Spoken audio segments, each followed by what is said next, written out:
O retrato Oswaldo Peralva. Parte 2. Luzes na Catacumba.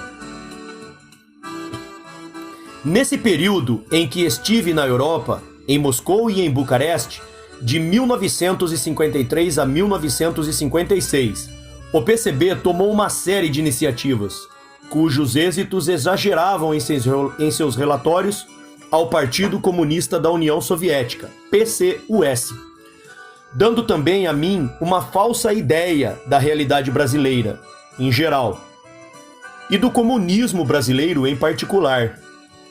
Mas as revelações do relatório secreto de Khrushchev sobre os hediondos crimes praticados por Stalin e sobre o regime de terror vigente na União Soviética provocaram uma crise no movimento comunista internacional, inclusive no Brasil, onde o PCB, que já vinha definhando de dia para dia, sofreu um golpe muito forte com a cisão em suas fileiras, em 1956 a 57.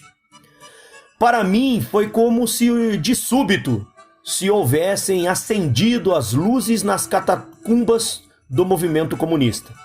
Pouco a pouco, foram emergindo das sombras, em que se ocultavam ou se disfarçavam figuras e coisas dolorosas e horrendas.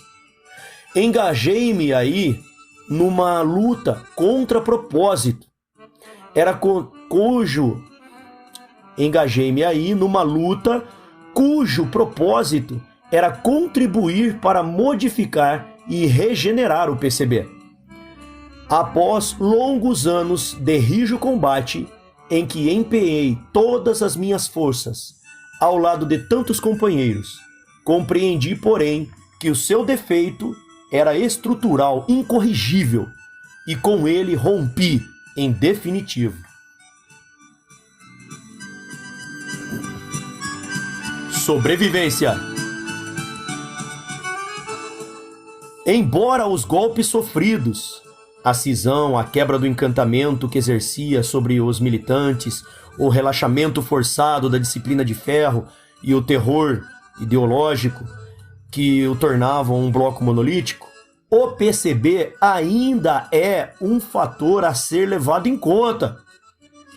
Capitalizando para sua propaganda os êxitos científicos na União Soviética, da mesma forma que os integralistas outrora se beneficiavam dos êxitos militares e científicos da Alemanha nazista, gozando da influência que lhe confere a situação de fato de embaixador da União Soviética e da China e organizador das delegações de visitas àqueles países, o PCB poderia continuar a viver a menos em consequência e em função disso.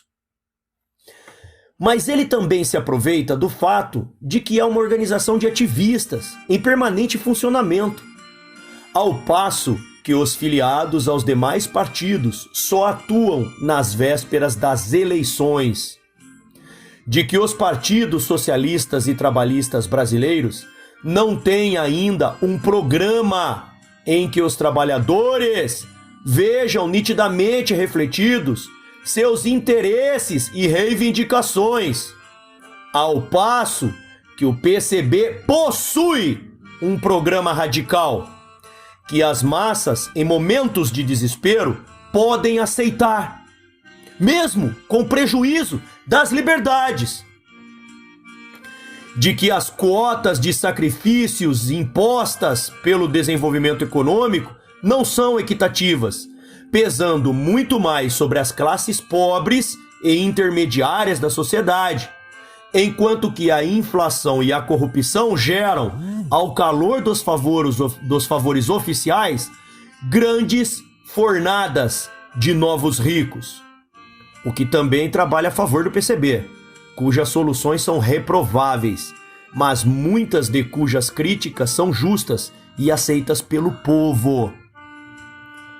O agravamento de todos esses erros, aliado a certas circunstâncias internacionais, poderiam transformar novamente a seita PCBista numa poderosa e influente organização de massas. Mas, se advertidos pelas frequentes explosões de revolta popular, os governantes do país corrigirem os abusos que praticam ou consentem em detrimento dos trabalhadores, se o processo de industrialização nacional vencer, como de certo vencerá, esta fase crítica em que ainda consome quantidades colossais de divisas, esta fase crítica em que consome quantidades colossais de divisas em resistir ao impacto da presente campanha eleitoral, determinando modificações que facilitem o desenvolvimento e a unificação de forças políticas sadias, já não haverá o perigo de que o totalitarismo se abata sobre esta nação. Haveremos de alcançar, por vias democráticas, o enriquecimento de nosso povo e a supressão das injustiças sociais. Então, dentre as forças políticas em que se dividir a sociedade brasileira, o PCB será apenas uma fração desprezível.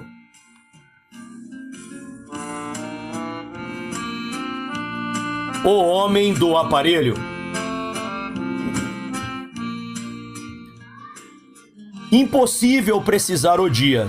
Recordo-me apenas que foi em 1953, na segunda quinzena de agosto.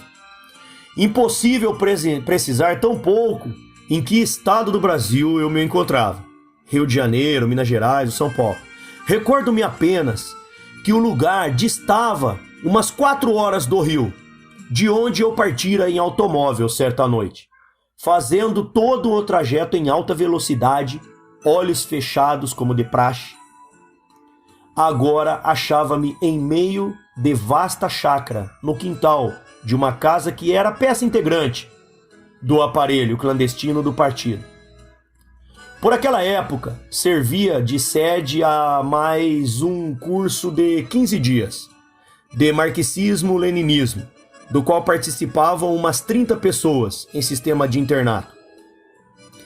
Mesmo sem ser aluno, desempenhando então outra tarefa, eu me enquadrava no regime vigente, ajudando nos serviços domésticos, dormindo em esteiras no chão e entrando na escala de plantonistas que se revezavam durante a noite, armados ou desarmados, conforme o caso, atentos a quaisquer ruídos ou fenômenos estranhos que surgissem. Fazia uma semana que eu havia chegado ali e a minha tarefa estava quase concluída. Encontrava-me no momento folheando o Que Fazer? De Lenin, em busca de uma citação para intercalar no trabalho, que eu reelaborava e datilografava, de um dirigente do PCB. O dono do trabalho arrastou a cadeira para junto de mim e falou: "Como vai isso?" "Terminando." Ele abaixou a voz e prosseguiu: "Escuta aqui, tu foste a Viena há alguns meses para o Congresso da Paz. Naturalmente teu passaporte está em ordem, não está? Bem, então vai-te, preparando discretamente. Cuidado, não deixa tua companheira perceber, porque dentro de 1 ou 2 semanas vais embarcar para o exterior." Fez um instante de suspense e logo, como quem oferece o paraíso numa bandeja, esclareceu balançando a cabeça: "Vais para a União Soviética." Tentei dissimular a felicidade que me banhava a alma e perguntei quanto tempo iria ficar por lá. Ele franziu a testa, impeliu para cima com um movimento do queixo o lábio superior, coberto pelo bigode largo e espesso, e fez um gesto vago com a mão direita. Uns 2 ou 3 anos. Levantou-se Estava feita a comunicação. Saiu. Eu fiquei desarvorado e só. Era de tarde, fazia sol, mas nesse momento tudo me pareceu escuro e confuso. Conhecer Moscou, a meca do comunismo internacional, era a grande inspiração, acariciada por todos nós. E esta possibilidade agora me inundava de alegria. Mas eis que, ao mesmo tempo, em sentido contrário, intervieram outros sentimentos. É que, estreitamente vinculadas a mim pelo amor, pelo contato diário, por um hábito de convivência que se transformara em necessidade, existiam duas pessoas.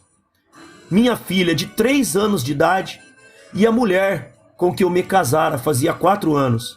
A ideia da separação provocava em mim uma angústia sufocante.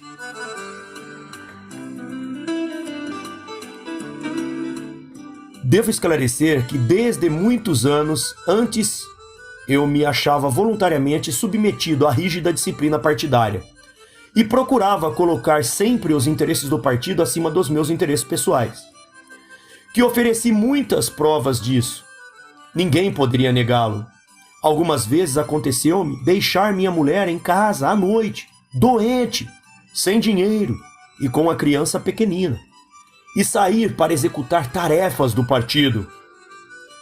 De outras vezes, achando-me em casa, recebia um, entre aspas, ponto, entre parênteses, chamado para um encontro com algum camarada na rua ou num apartamento ou num automóvel. E saía, supondo e dizendo que voltaria em tempo para almoçar e desapareceria durante 1 semana ou 1 mês, tendo levado apenas a roupa do corpo. Mas quando regressava, o cabelo cobrindo as orelhas, o corpo sujo, a roupa suja, os dentes amarelecidos pela falta de escova, cansado das noites mal dormidas, no chão duro, mas com a tarefa executada.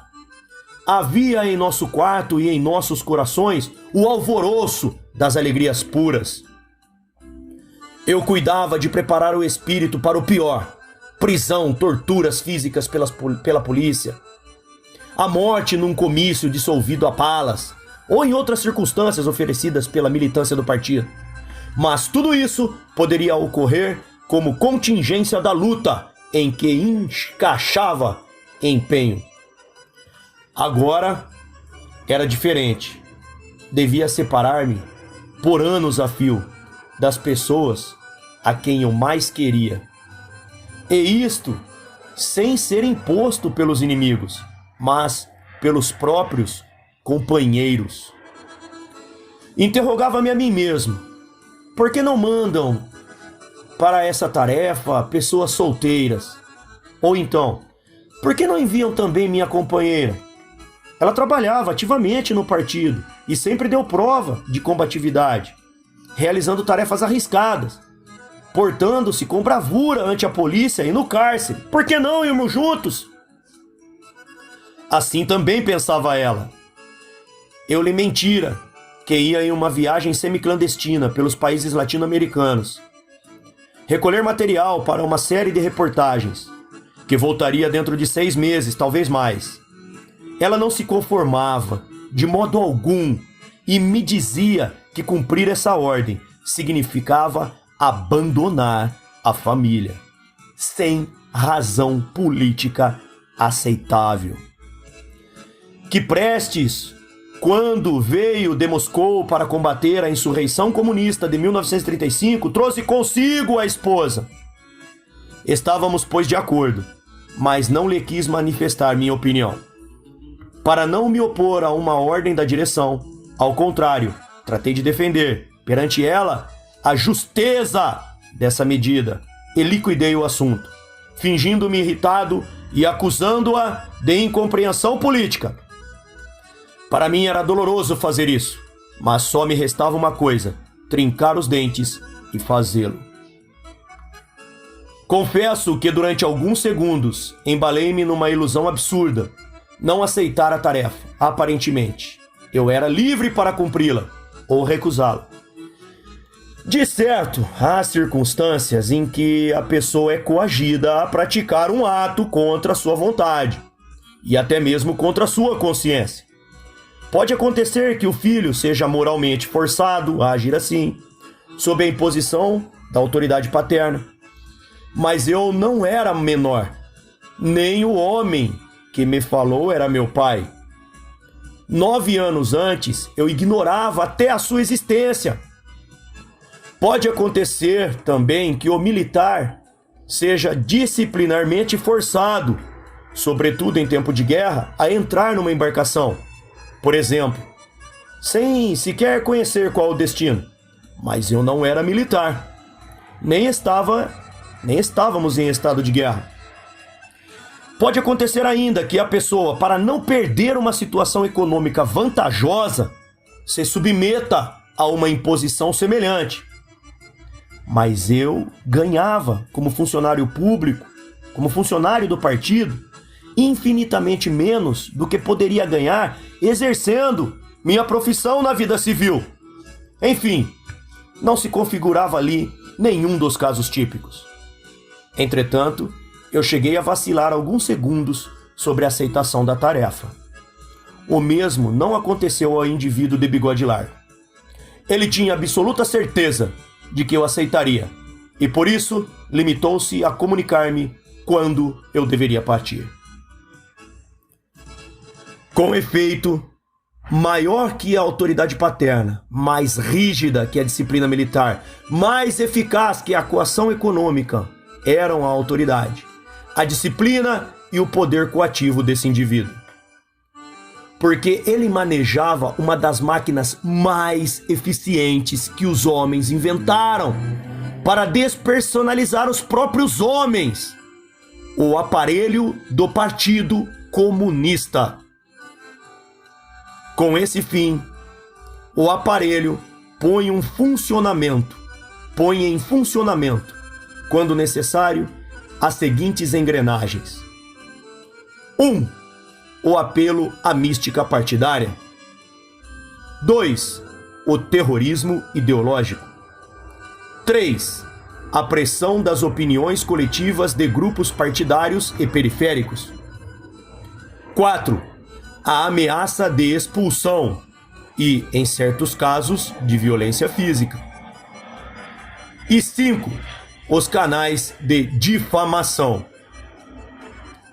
Pode-se imaginar, portanto, como é difícil, dificílimo mesmo, a um militante comunista que faça parte do aparelho opor-se às suas decisões. Esse militante, em geral, é uma pessoa sem vontade própria, nem consciência própria. Não se pertence. A unidade, indivíduo, converte-se em parcela inseparável de uma entidade, o partido. Em suma, o homem do aparelho é espiritualmente alienado. E eu era um homem do aparelho.